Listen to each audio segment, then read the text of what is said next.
这破手机修也修不上，收拾收拾扔扔得了，搁家占地方。哎，大哥，手机扔了干啥呀？多可惜呀！别扔啊，这都是宝贝。进屋来，我给你讲讲到底咋回事。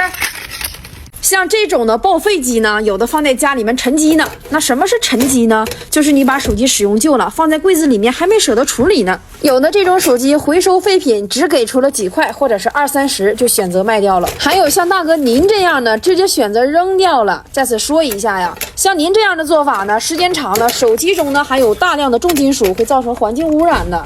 今天算是让我给碰上了。你这2台报废手机一共能给你3张毛爷爷，妥妥的3张红票啊！这回你还扔掉吗？不扔了，那扔啥了？